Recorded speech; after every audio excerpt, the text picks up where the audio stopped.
the main problems of embracing germline modification for medical purposes is the inherent blurriness of the line between medical purposes or therapeutic traits on one side and enhancement or cosmetic traits on the other. And there's actually no way to define a meaningful, logical, or technical distinction, and therefore no possibility of really holding a firm policy line in any way. Even the US Academy report a few months back acknowledges the blurry boundaries of enhancement, and it concedes that this distinction is not rigid or easily discernible in all cases, and it also grants that even the definition of what is considered a disease can be open to debate. So the question is, if you go forward with these things, who gets to decide these issues? Who gets to decide what is disease that should be eliminated, and where this line lies? So even the report that recommended going ahead has acknowledged it's actually impossible to make a distinction between these two. So the NAS report recommended going ahead only in medical cases and absolutely banning all cases of enhancement, but yet at the same time recognized that it's actually not possible to make that line clearly in all cases. So, So as Rob Stein of the US Public News Radio NPR notes, the concern here is that if you edit the DNA of human embryos for medical research, what's to stop other scientists to try to do it for other reasons, like, for example, to create designer babies that are taller or smarter or better athletes? And this has been a serious concern since this topic was first imagined. With recent advances in gene editing, it's now true more than ever.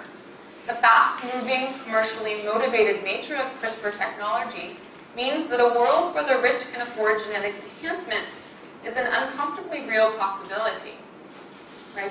And I'm coming to this work 9 months ago, and really learning about the possibilities and everything that's happening at the moment as someone who hadn't really been following the debate was quite shocking, and at how far the technology has come and what is actually possible that only a few years ago really was only the realm of science fiction and Gattaca and these types of things.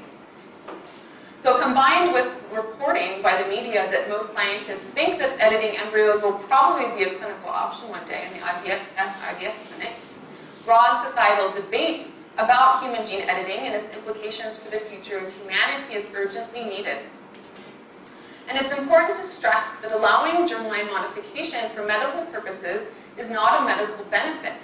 Instead, it's a social benefit, since it's not actually treating an existing person for a disease. It is creating a person, right?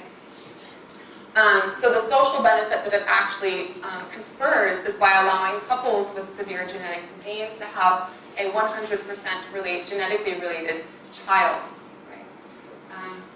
And as we mentioned with PGD, everyone can already have healthy children through PGD, or where that is not an option, through gamete donation or adoption.